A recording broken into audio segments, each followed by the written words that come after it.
A los heresiólogos del Danubio. Fervario 2057. Por Mica Laporte. Me llevaron a un lugar donde los que están son como fuego abrasador, y cuando quieren, se aparecen como hombres. Libro primero de Noch. 17,1.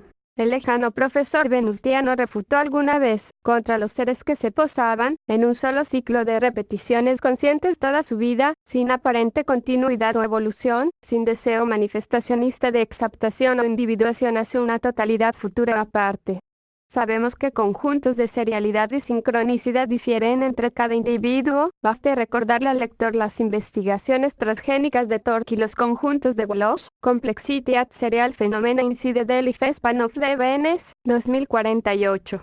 Sin embargo, hay un tipo de esquema probabilístico que parece encontrar un cómodo, y dolce far niente, y cálido letargo en su camino de magnificación hacia la complejidad, por ende decaen, se degeneran a veces en la inacción, porque no es ni de forma evocativa ni provocativa, de la excusa, el continuo remordimiento, la pausa heresiarca. Surgieron así, seres que formaron círculos y lo que teóricos de la densidad ficciónica recientemente han llamado, con frío rigor, atascamiento. Brotar es probablemente el mayor ejemplo, pero mi móvil aquí es referir otra cosa y no retornar al epíteto infame de la ambigüedad y el caos que se elige. Nietzsche, en su hermenéutica de Cristo, polemizaba la cuestión histórica del Mesías, anteponiendo a su antimesías. Borges diría que es el adversus reversus de la moneda. Desde la ambrosia manifestacionista surge la paradisíaca idea de la posición y la probabilidad del ser en la completitud, que todos los seres transcurrimos en todos los demás seres, en ciclos de sueños y ópalos con letras selladas por la naturaleza del tiempo, que a cada ser le toca su guarnición divina dada, o el reciente tecnicismo, deber general de existencia, y que, si desde una macroestructura filopoética, pudiéramos dilucidar si, su deber general de existencia, es lícitamente necesario para un sistema que padece de atascamiento ficciónico. Entiéndase este concepto por la aporía que aletarga la transmutación del progreso manifestacionista, es decir, volver constantemente a la misma prerrogativa que nos infesta como una muralla que nos encierra, que nos ciega para pensar más allá del unilaterismo y del absurdo de volver a un conflicto irresoluto que niega la continuidad de la vida. Dynamisme Eternautique, Feitum 2040. En Brotar existía esa idea del círculo que te devuelve a la misma cuestión y que te encadena con la misma situación, te hace eterno ahí después de bien el fin, el cual estaba estrictamente decidido por su líder maestro Iota. Refutándolos, Feitum proclamó, es salirse del patio en el que se puede todavía seguir corriendo, para ir y fallar en la proclamación. Eso es la cadena que desencadenaba en la siguiente, y que equivaldría a pi, repetidamente hasta la monotonía. Lamentablemente no ven lo infinito y trascendental en pi, más bien malgastan o invierten ese significado, porque aseguran que de todas las cifras infinitesimales, te tocaría siempre la misma, y te demarcará como un ascua ardiente. Eres impotente ante esta cantidad que te toca, ante el destino que desconoces y que de igual forma, se basa en la mentira de tu existencia y las fuerzas sádicas destruyéndote, torturándote hasta ese falso infinito. Die Exaggeration et Inversione Circular, 2041. Y antes de dejar suelto este párrafo a todas luces profano, quiero intentar dilucidar brevemente la síntesis de la escuela de Brotar de Iota, que se fundaba en axiomas no tan diferentes del que señala con tosquedad Feitum. A Iota se le consideró un ser ignoto hasta su último día, pero también como un maestro absurdista, acaso el más alto de todos. Asimismo, declaran sus estudiantes, se veía como el profeta de la ambigüedad, de la polémica y del caos elegido y consciente. Creo que uno de sus símbolos sacros está ligado con Abrajas, dioses oscuros y profundos, abstractos e inconmensurables. El secreto está en su traducción, dicen aquellos. Rememoraban al Sísifo del Camus y toda doctrina que buscara el dogma oculto de la vía total de la muerte. Gritaban sus rituales hacia el infinito que nada sabe. También escuché que la idea de Brote refiere al Satori de la semilla y la entropía coexistiendo, a pesar de que, no agregaré la fuente de donde saqué esta última información, porque no puedo, no quiero revelarla, pero por favor créame lector que le hablo sincera. Ante este núcleo, hay razones por doquier para refutarse. Una tergiversación borgiana agrega en frase cualquiera la doctrina tan cruda y aún polémica. La idea de ver a Hitler como filántropo, pues él asimismo se vio, contarían algunos biógrafos, quizás, como el epíteto del purgador, el que libró con la muerte la vida, como un redentor, y señaló dos cuentos de J.L. Borges para asimilar lo anterior.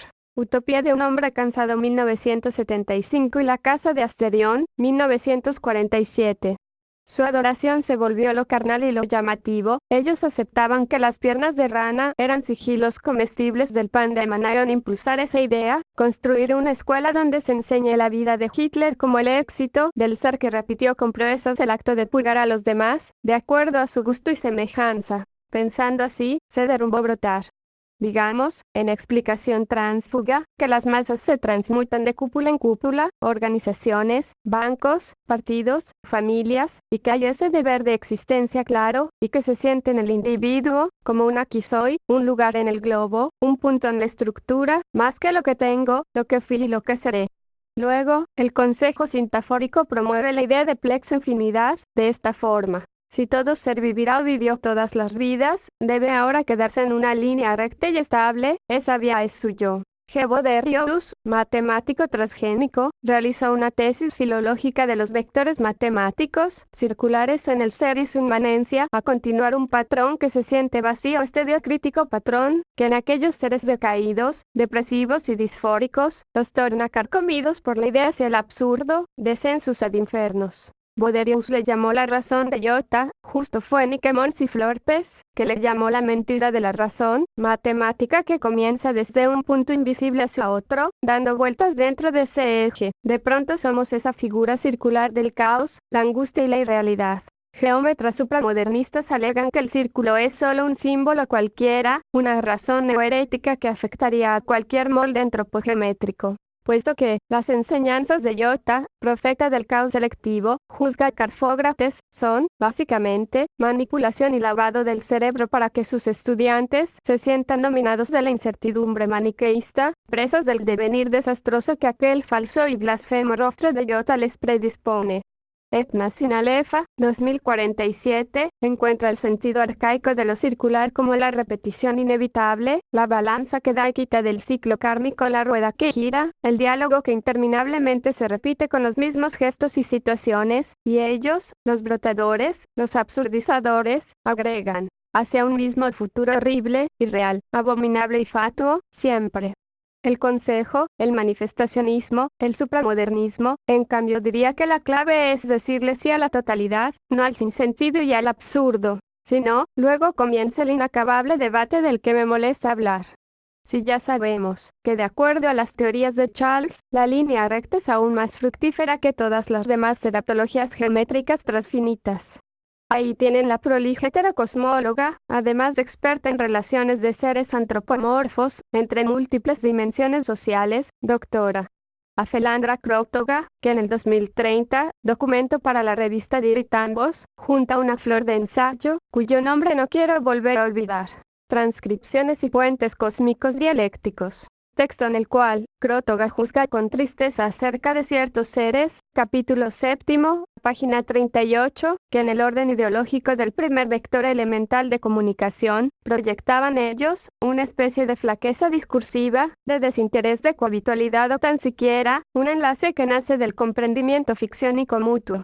Primitivas líneas genéticas, que se calculaban, poseían apenas un promedio de 0,0056 de densidad ficciónica, es decir, su corpus no correspondía con un molde antropogeométrico adecuado para crear aún aquel puente infinito en todos. Cabe corregir que por flaqueza, entendía Krótoga, al estado más propenso a la decaída, de la cual les vengo hablando de hace rato.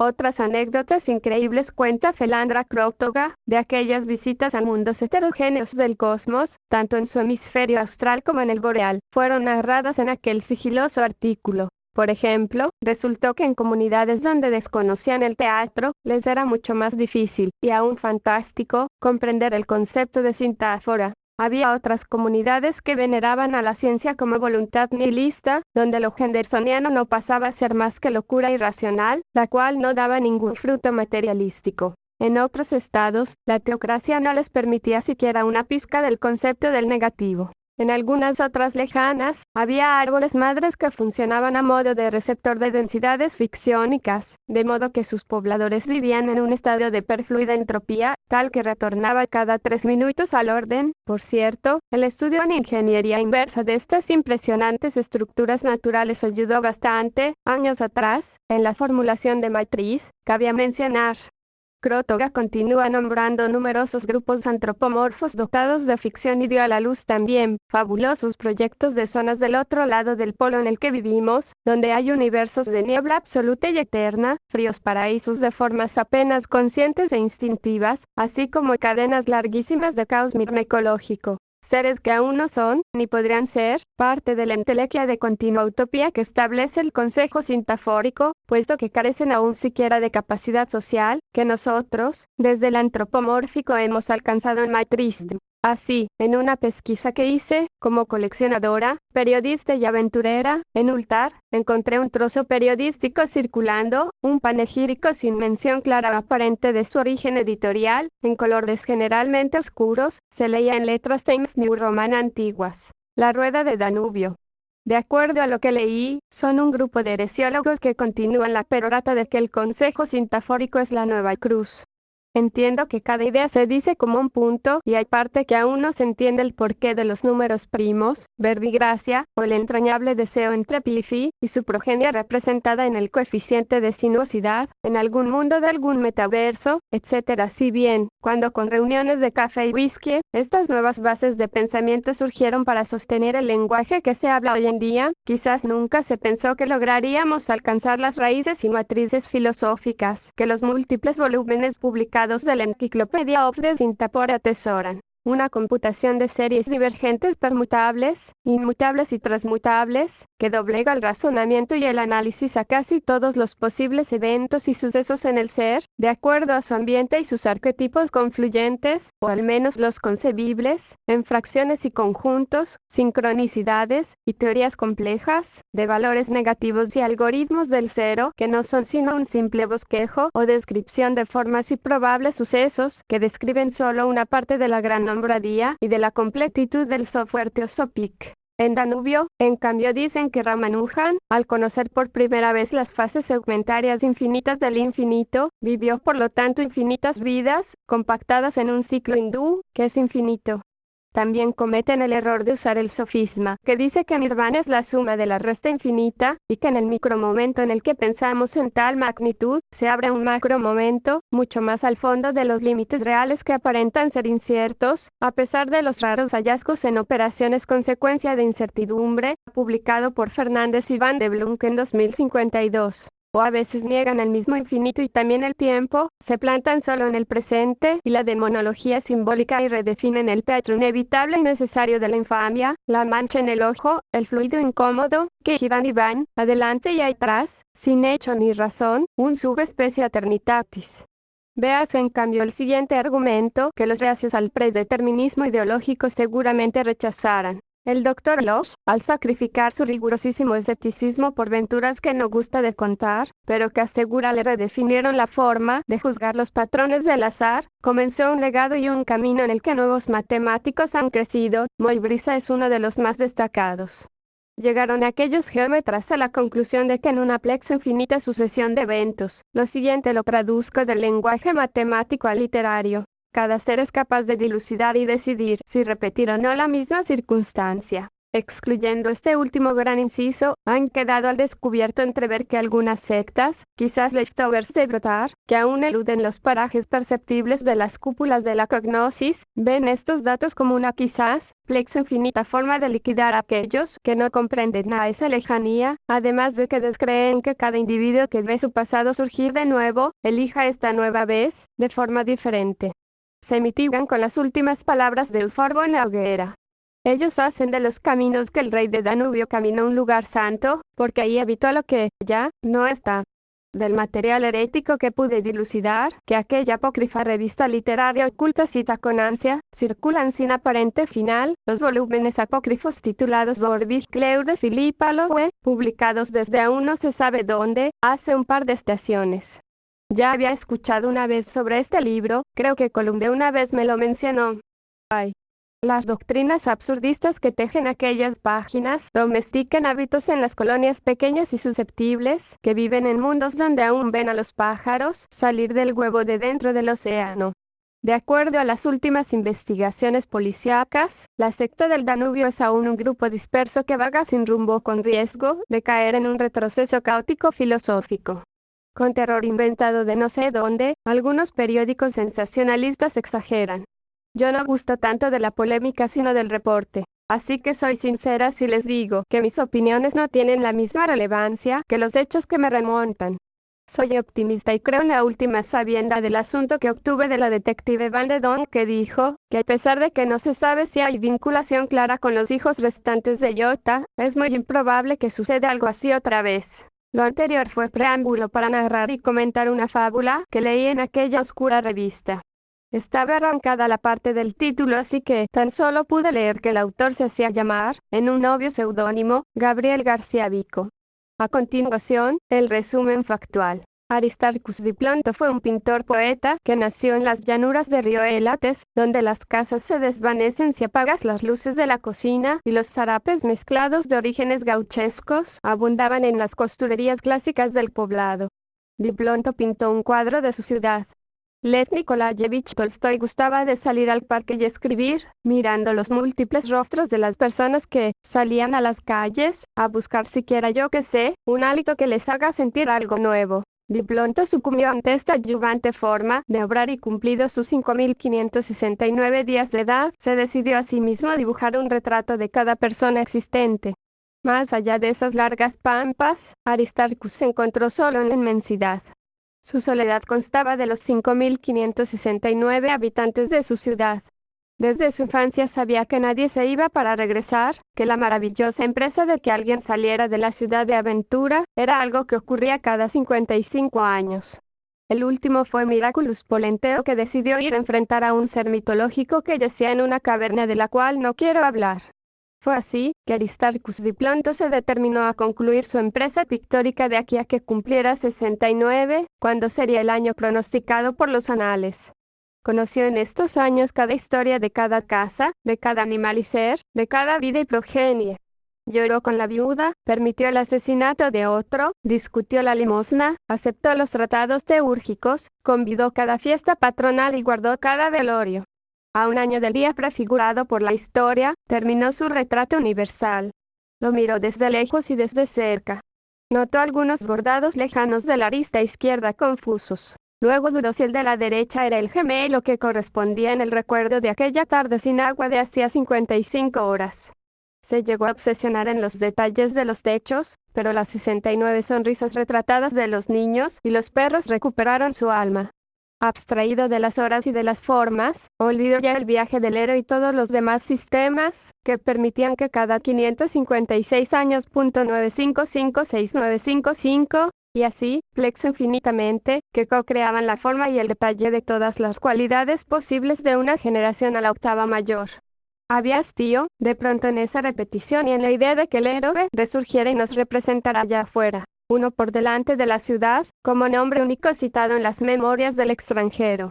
La noche del nacimiento solar, aquella ciudad cerca del río Elates pereció consumida por las llamas. Diplonto comenzó el fuego. Pierre de Azucena, en su interpretación del mito, auguraba una paradoja de las múltiples formas en las que un ciclo limitado por un magnus inogminae caería en desgracia.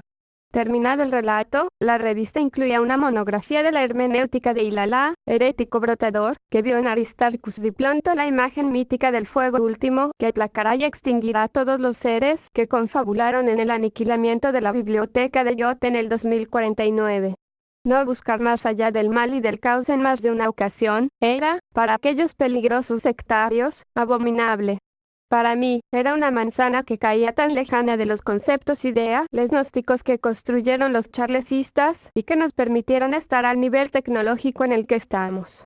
En resumidas, para Ilalá el caos es un patrimonio que se escoge y existe para que nos arraiguemos en él, una y otra vez. Diplonto había ya destruido su propia ciudad en el pasado, hacía 5 siglos, 5 lustros, 6 meses, 9 días que había ocurrido. Cada que recorre esa extensión espacio-temporal, Diplonto surgirá y quemará su ciudad. Los tratados de historia filológica de la doctora Gonfaz confutan que se llamaría también Diplonto en cada ocasión, así como, dice ella, hubo uno que se llamó Einstein, Wittgenstein y Habermas, puesto que los nombres y valores no dependen de la realidad establecida, sino de lo prefigurado en el software teosófico productor de la totalidad. Aquella ciudad que un número primo le permitió construir, y sin saber por qué, o quizás sabiéndolo, esta es la hermenéutica que me enferma, decidirá volver a ser. Reconstruirá y juntará de nuevo las piezas sueltas para que el mítico número se comience a repetir en la naturaleza de su geografía, en el color de su cielo y en el límite de sus respuestas filosóficas. Diplonto aprendió a escribir con un vocabulario de 55 letras, escribió quizás 69 palabras, recordó 55 pensamientos que quizás fluyeron con los subsecuentes 69 gestos, 55 ojos vio, 69 bocas recordó, 55 tejas eran la tesitura de los techos, 69 fueron las pinceladas de cada rostro que dibujó, 55 fue el error.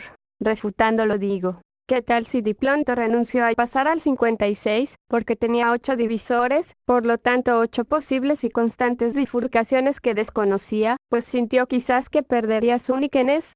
Pretendió seguir el camino de un número que predica situaciones contemplativas a la luz de un augenblick místico. En la siguiente página, Hilal agregó, con voz rugiente, que aquella fábula muestra el gravísimo error que se cometió contra su líder maestro, y prometió un hastío y revancha que se reiría cuando cierto destino fatalista nos haría ver cuán equivocados estábamos aquellos que no seguimos nunca su doctrina, y que con rabia nos daremos cuenta que nosotros no teníamos la razón. Que yo sepa, las anteriores alegaciones se hacen públicas por primera vez. El editor supo que Hilal yace en un laberinto del que no podrá regresar jamás como castigo de los crímenes cometidos contra el pensamiento. Las traiciones a nivel macrogeométrico genocida son algo verdaderamente ya muy improbables en estos años. El Consejo sigue agrandándose y trayendo así a miles de millones a sus siempre abiertas capitales cada año. Por ahora quedan muchos problemas, como la fábula de Diplonto y el misterio del número 5569, por resolver, pero estoy segura de que alguien, algún día, desde nuestros anfiteatros, recitará el recurso y la resolución de dicho poema, entonces así nos parecerá irrelevante, como el tiempo y el extinto problema del dinero. Postdata. Me alegra que a casi 9 años del suceso de la aniquilación de Iota, se pueda hablar un poco más sobre el tema. El silencio era muy incómodo y oí más de una vez sobre coloquios dedicados al tema en donde el 433 de yo encajera cosa sana. Creo que hemos avanzado mucho desde que alguna vez, entre intermediarios estúpidos y a través de razones oscuras, comprensión y coexistencia, la biblioteca de Vara fue también aniquilada. Refutación. Como ya mencioné una vez, suelo buscar en los arrabales y en los pueblos de raíz belga, de maíz y arroz, de fruta y cielo diverso, muy a la forma de mi aventura que mi muy queridito consejo me da paso con permiso y vigilia. Me gusta viajar con mis amigas para pasar el tiempo, sintiendo como que lo vivimos, y de paso nutro mis aficiones minuciosas. Soy coleccionadora antes de copista o periodista. Me gusta llenar mi estantería de libros que no sepa leer, antiguos y del supuesto porvenir, de lo más oculto y complejo, hasta fábulas cortas y simples que a veces, en respuesta a una paradoja que carece sentido, saben ricas si les echas miel de hojuela. Bien, perdón por ser rara. Este innecesario estreamos de consciousness fue espontáneo. Lo que quería avisarles era de la reciente refutación de un ser disperso en el metaverso que, habiendo leído mi último artículo sobre la ciudad del 5569, dilucidó cierta polémica que aquí entreveremos a continuación. Al principio, no supe entender muy bien su postura dialéctica. Apenas hablaba español, lo que automático significa que se creó en algún pueblo disperso lejos del alcance del Gran Consejo. Lo leí en una revista de misteriosa divulgación. La Ruja es un magazine de temas diversos, no se encuentran motivos concisos para abolirla, que en ciertas ocasiones alude a temas del arte y las paradojas patafóricas. No soy tanto lectora de escritos de índole poética, que pretenden a pura maña devorar y destruir el hermoso idioma que hablamos. Hay cierta estética, que respeto pero no me gusta ni sé si comprendo, que intenta ser, con cual sea imagen, una reducción a un posible y muy raro ámbito. Algunos encuentran terror en aquellos laberintos de lo extraño y las pausas que se repiten detrás de cada poema posible de concepción, pero verlo todo como un absurdo, ahí está la ilegalidad de nuestro tiempo manifestacionista. A partir del estudio del hiatus rítmico de Berggruen, 2033, por ejemplo, se han diseñado narrativas positivas donde, de acuerdo a su constante mayor a la raíz cuadragesimal de la suma promedio de la densidad ficciónica imperante, o vector cree, añadido al valor de K, límite de espacio narratológico, proyectado claro, por alguna bella e ideal manivela del superarduf que lo carga, ambientes increíbles que se ocupan en plazas infantiles y lugares de alta fluctuación de positividad, donde mayor será su probable alusión a una novedad afable, donde la probabilidad de una sonrisa está más presta para fabricarse así, la mariposa de la Eureka, Columbe 2050. La historia es, para Berggruen, una forma calos thanatos de comprender lo que Mónica Maimónides traduce, en alguna parte de su libro segundo, Metafísicamente, en el ser y su contribución al todo de lo transfigurable, desde un pentagrama desplegado hacia arriba, sobre la geografía demiúrgica de toda la invención, su deformación y transmutación. Me desvió un poco, lo que iba diciendo es que en esta rara revista, encontré unos escritos sin autor que a modo de ensayo caoísta, refutaban mi interpretación sobre el cuento de Diplonto, que resumía, a veces de forma paródica agrede, que ciertos valores matemáticos podían generar una serie de sucesos que formarían un mundo, que después lo construirían y acabada la serie de patrones repetibles, terminaría en un súbito final. El fin, como el principio, son teoremas muy teorías matemáticas contemporáneas explican de forma increíble lo que se dice, son el conteo de cantidades que rozan lo verdaderamente cognoscible, el cúmulo total de fenómenos ficciónicos posibles, en cuanto a sus bifurcaciones y últimos pasajes, dentro del segmento concebible de K. Así que, por eso me resultó increíble la fórmula que este autor sin autoría escribió al respecto de la fábula susodicha, quizás aún no le ha alcanzado Flonteus, pero de eso hablaremos más tarde. Resumiré a continuación dentro lo que mis palabras y mis comentarios puedan formular, prometo no ponerme muy teológica. El artículo, dedicado a una tal Mircea Laforteau, a lo cual me hago directamente aludida. Comenzó recordándome con gran énfasis de la idea de metáfora de la fábula, en cuanto a que un número, cual sea, defina el final de todas las posibles operaciones matemáticas posibles, dentro de la total cognosis visión de dicho mundo. Algo que yo he obviado en mi pesquisa, además de que pensar en esa idea me trajo confusión al intentar, dentro de mí misma, en medio del mar, vislumbrar un mundo así, que se simbrara de un valor de apenas 4 dígitos.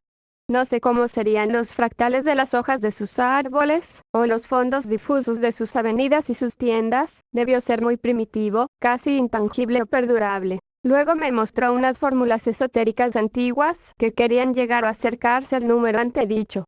Creo que por ahí vi dibujado un polígono de 55, 69 picos, y de alguna forma era bello, ignoto y secuencial.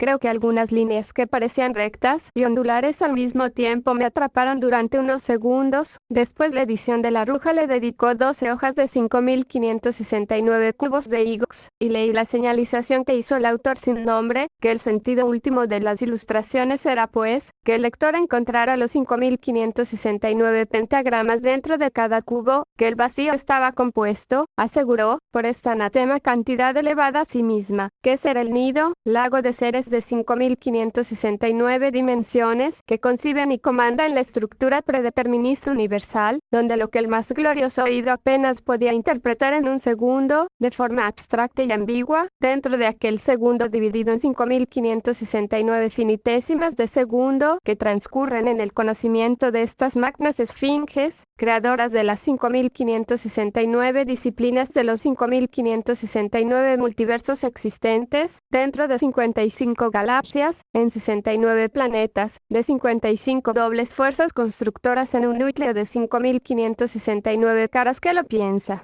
Era el punto central de todas las realidades existentes y concebibles aún, decía. Continuó describiendo en largos párragos el largo almacén de posibles sucesos que este número, en sus cuadraturas como en sus triples sumas posibles, ya sea multiplicándose o factorizándose a sí misma, podía generar durante la cantidad de tiempo también, en sí misma, señalada. Cuando de alguna forma sentí que también iba hacia el infinito, estaba a punto de darle la razón y casi que gritaría muy fuerte. Ajá. Pero no fue así, pues el tono de lo narrado cambió a un clima transgénico nihilista que, en vez de resaltar las virtudes de la tierra y lo posible, como hacía Zaratustra, se tornaban tan depresivas como el Ninobum de Coronel Utecho. Dijo que aún es un prefijo blasfemo, que como Teopompo creía, somos tan solo órganos de lo que es, por lo cual el futuro era algo que ya fue, lo confutó diciendo que ese es precisamente el límite que sufraga este inmoral número, que aún no podemos pensar el futuro independientemente del pasado, que aún son fuerzas pares. Pensé en un momento en el alfa y beta que propuso Charles y que tantos resultados causa aún. No, era tonto pensar que supusiera lo mismo. ¿Acaso pronosticó la imposibilidad del tiempo de funcionar con más de un binario de fuerzas contraproductoras? Pero negar el futuro, en serio. ¿O pensó en 5.569 futuros y pasados, cohesionados entre sí, dentro de un presente? Escéptica, no es que me haya quedado sin respuesta. Supóngase que esta cantidad existe pero aún, a su ardor diré, es incognoscible. Pongamos un límite, digamos, el registro más alto de densidad ficciónica que se conoce. El árbol Siracufra, que según Carfógrates, en el hemisferio austral posee un árbol mundo de 8 a la 89 de supraunidades transfinitas de energía. Charles Phaeton y otros poetas contemporáneos juzgan aquel imago mundi como el árbol donde todas las músicas suenan, todas las fábulas son representadas, todas las materias existen. Verdaderamente digo que si el todo existe compactado en alguna parte, cosa que da risa, sería allí, en el árbol Siracufra, de Graveden Cagnojums, 2053 Phaeton H. La hermenéutica más obvia de esta afirmación es hundirse en el sarcasmo del omega y el alef, un final de repeticiones de todos los mundos, de todos los tiempos, de todas las músicas, de todas las geografías, todas las nomenclaturas culturales posibles, y dice este herético autor sin autoría, todo pasa ahora, el pasado y el futuro están muertos, están en el 5569. Como no existen se les suplanta por infinito, así como biólogos de hace 3 siglos solían suplantar su comprendimiento del origen del Apteryx o el Agopus spoticus por la causa creadora o un proceso no sabemos cuál. Supóngase que sí se sabe, y a la vez, que se saben todas las cifras posibles y concebibles numeradores que transcriban escaleras para llegar a esa cifra, ¿no daría ya lo mismo llamarle 5569, 666, 999, infinito? Creo que ya vieron el aprieto en el que estoy, ¿no? Por cierto, un saludo a mi gran amiga mitoneuta, gracias por el aviso. 2057, Laporte.